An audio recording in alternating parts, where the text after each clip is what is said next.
She tells him, ooh, love, no one's ever gonna hurt you, love. I'm gonna give you all of my love. Nobody matters like you. Stay up there, She stay tells up him there. your life ain't gonna be nothing like my life. You're Yeah. gonna grow and have a good life. I'm gonna do what I got Stay to up there, do. stay up So there. rockabye, baby, rockabye. I'm gonna. Você já reparou como a palavra empreender quase sempre vem acompanhada de grandes cifras, tecnologia de ponta e histórias de sucesso?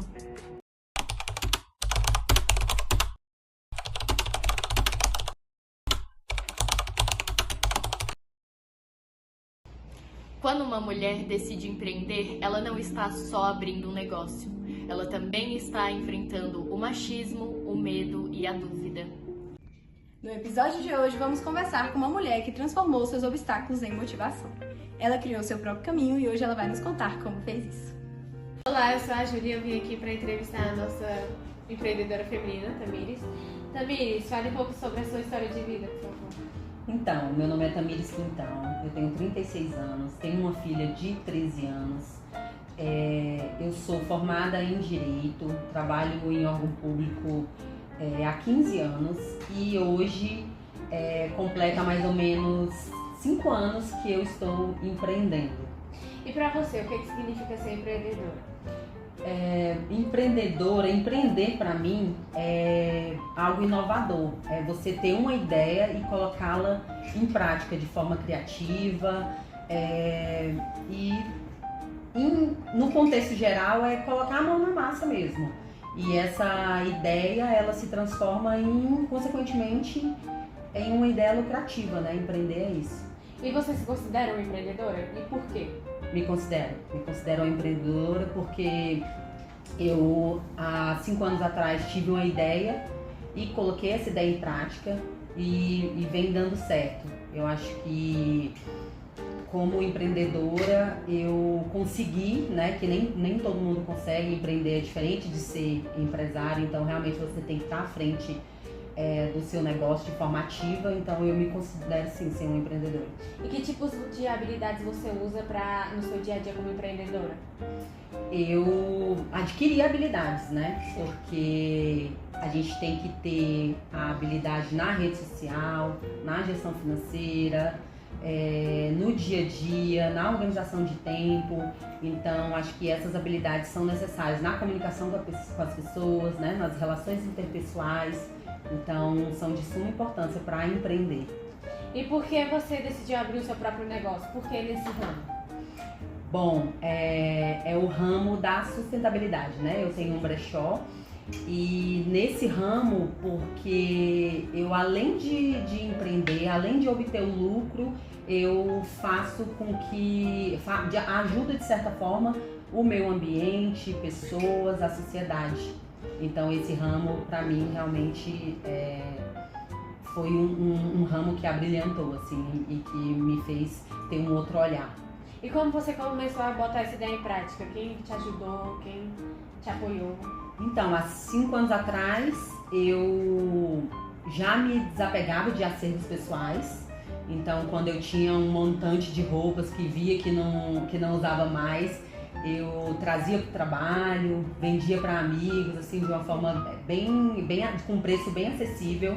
Então, daí veio a ideia. Eu falei, poxa, acho que isso dá dinheiro, né? Eu tô desapegando aqui das minhas peças, queira ou não, eu tenho um retorno financeiro, posso adquirir outras pessoas vão utilizar algo que eu já utilizei, que não estão danificadas. E com isso veio a ideia também de pegar peças de outras pessoas, recebendo uma porcentagem. Então, a partir daí eu vi que isso poderia ser assim um negócio potencial. E os meus maiores apoiadores foram, com certeza, a minha família. Eu iniciei com um apoio muito grande de uma amiga, que é a minha melhor amiga. A gente fazia fotos para colocar na rede social. Então, assim, foi muito interessante esse apoio. E quando você vê que tem essa rede de apoio, né, é muito importante para o empreendedor ter uma rede de apoio. Então, eu tive os melhores apoiadores. E quais foram os obstáculos enfrentados? Olha, acho que o maior obstáculo de início foi a interação com a rede social, porque eu vi que eu precisava da rede social para vender. né? Então não bastava só o boca a boca, porque no início foi boca a boca, entre amigos e tudo, mas para eu expandir o meu negócio, eu tive essa dificuldade de saber como a rede social funcionava. Então eu tive que me debruçar, né, em cursos, em lives específicas para aprender um pouco como funcionava. Então esse foi o meu maior obstáculo que eu estou tentando superar a cada dia. E você já sofreu algum preconceito por ser mulher? Como empreendedora? Eu não sei se especificamente por ser mulher, mas em relação ao ramo eu já sofri. Muitas pessoas ainda têm preconceito, né? Em relação a brechó, a peças que são reutilizadas. Uma vez eu recebi até um comentário, um colega de trabalho foi me apresentar para a esposa dele, e ele falou: essa minha colega tem uma lojinha de roupa usada. Então, assim, acabei achando desrespeitoso, né? E talvez se fosse com um homem que tivesse uma oficina ou qualquer outra loja, ele não falaria no diminutivo, né? E não faria essa depreciação, assim, da forma que eu recebi. Eu achei meio preconceituoso e talvez eu possa dizer que foi um preconceito, sim, por ser mulher. E você já tinha algum contato com a administração? A administração em si, não. Para administrar o meu negócio, eu não tinha. Eu acho que eu fui conseguindo administrar o negócio realmente com cursos na internet e tudo, mas essa bagagem de administração, não. E o que mudou na sua vida depois que você abriu o seu brechó? Eu acho que mudou bastante coisa, especificamente em relação a ser empreendedora, aos desafios, né, que acho que eu superei vários. Eu tive a oportunidade de interagir melhor com a sociedade como um todo, tive a oportunidade de conhecer mais o que é a sustentabilidade, então eu acho que eu melhorei muito como pessoa mesmo. E o que você se imagina fazer daqui a 5 anos? Em relação ao meu empreendimento, eu imagino ter franquia, 5 anos, eu acho que eu consiga ter franquia no meu brechó. Eu acho que eu já tenho muitos clientes, já tenho um público muito grande, já é uma, não empresa, né, mas já é um empreendimento conhecido, então eu acredito que daqui a 5 anos eu posso estar nesse patamar. Ok, obrigada, Issa. Obrigada a você. Meu nome é Guilherme, eu vou dar continuidade com a entrevista com a nossa empreendedora.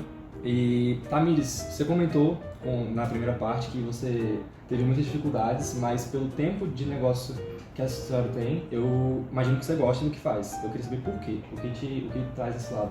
Sim, gosto muito, porque empreender no ramo de sustentabilidade, eu acho que traz muito a minha versão de autenticidade. Então eu consigo colocar em prática isso, eu consigo trabalhar com peças atemporais, eu consigo trabalhar com a curadoria, então isso me faz bem e me faz empreender melhor. Sim, e então a senhora pode dizer que o seu negócio reflete quem você é? Sim, reflete, justamente por conta da autenticidade do negócio. Perfeito. E atualmente, como o seu negócio está estruturado? Trabalho com funcionários, sócios? Então, eu tenho... não é comercial, assim, numa área comercial, é na casa dos meus pais, mas eu fiz uma loja aberta para a rua. Sim. Então tem um espaço físico, ele tem 2 andares e acomoda mais de 3.000 peças nesses 2 andares.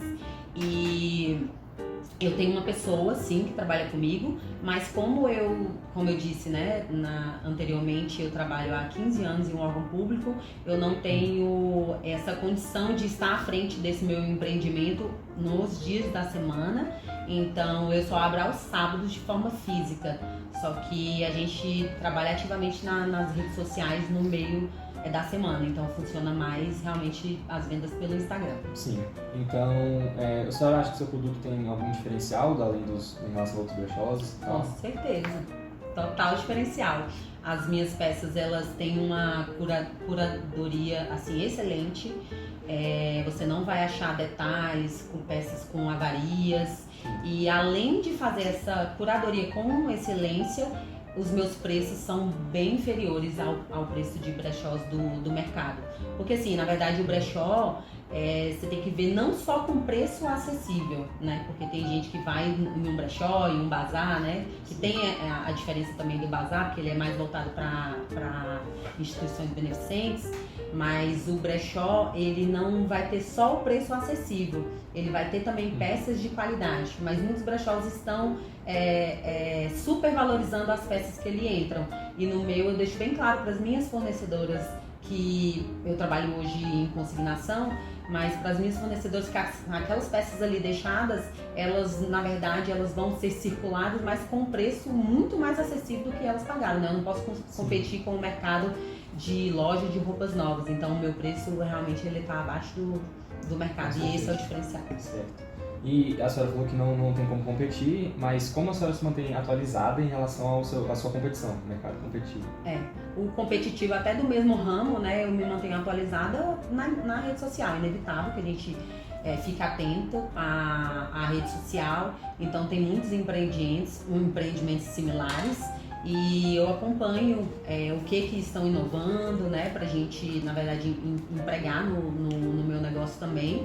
E o que tá de mais atual. Eu visito lojas físicas para saber como que funciona, qual a dinâmica de trabalho, porque eu acho que é isso, é compartilhar experiências também. E eu busco outras experiências com empreendimentos similares. Perfeito. A senhora pode dizer que tem um ciclo de confiança para compartilhar informações sobre o empreendedorismo? Tenho, e eu acho que no meu ramo não tem muito essa competitividade.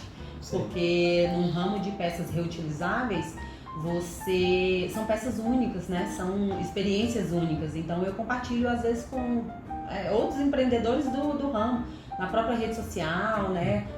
Como eu consegui precificar essas peças, como foi minha experiência com os meus amigos, com os meus familiares. Eu acho que eu consigo compartilhar, e essas pessoas são de confiança, e se elas quiserem também disseminar a informação, não tem problema algum. Então vocês compartilham informações, um ajuda o outro, né? Sim. Certo. E como você falou que tem colaboradores, né? Que você administra a sua marca. Eu tenho uma pessoa que contribui na loja, né, física. Sim. Aos sábados. E como a senhora selecionou ele? Qual foi o processo da pessoa? Então, na verdade é uma familiar, né, uma prima minha, e eu acho que o diferencial para trabalhar comigo, principalmente nesse ramo, é uma pessoa totalmente sem preconceito, né, com a reutilização, e tem que ser proativo, tem que saber também fazer uma postagem, né, ser comunicativa, fazer um atendimento de qualidade. Então essa pessoa, acho que foram esses requisitos que me fizeram chegar a essa pessoa que é de bastante confiança e que tem todas essas qualidades. Certo. E a senhora também oferece benefícios para os colaboradores e para terem confiança de trabalhar com você? O principal benefício que eu ofereço, que eu acho que o mercado oferece, é desconto nas peças, né, que são compradas pela funcionária. Então ela tem um desconto, um benefício maior em relação aos clientes. É esse incentivo que eu posso oferecer no momento. Certo. E para o futuro do negócio, tem planos, algum investimento? Sim, tenho planos. Tenho planos de franquia, tenho planos de, possivelmente, claro, aprimorando meus conhecimentos na área, no ramo, eu consiga, de repente, ministrar cursos, né, sobre como abrir um brechó, como precificar as peças, como fazer uma curadoria, como entrar no mercado efetivamente. Então, acho que os meus planos são esses, assim, eu acho que pode dar certo. Por fim, você comentou que sofreu alguns preconceitos pela sua área de atuação, e eu queria saber, depois de ter superado esses preconceitos e hoje conseguir firmar o seu próprio negócio, que mensagem você tem para as mulheres que estão pensando em começar a empreender e ter seu próprio negócio? Eu acho que é persistência, né? Não desacreditem. Se você tem uma ideia, empreenda, coloque em prática, coloque a mão na massa, procure a sua rede de apoio que de fato vai te apoiar, né? Porque às vezes você pensa que os amigos mais próximos, os familiares que estão ali ao seu lado são os que mais vão te apoiar, e nem sempre são. Então saiba fazer o crivo, né, de quem é a sua rede, para você se sentir incentivado, mas acredite em você que vai dar certo. Procure se atualizar com a rede social, é de suma importância. Eu participo de várias feiras de brechós, vários eventos, e assim, um dos critérios para participar da feira é ter a rede social ativa, né? Porque a gente tem que demonstrar que estamos agregando com a sociedade, captando clientes. Então é isso, se atualize e coloque em prática. Perfeito. Finalizando então a entrevista, eu queria agradecer a Tamires por disponibilizar o tempo e o espaço para a gente poder ter essa conversa. E é isso. Obrigada. Obrigado pela atenção. 'Cause this groove is rock when it feels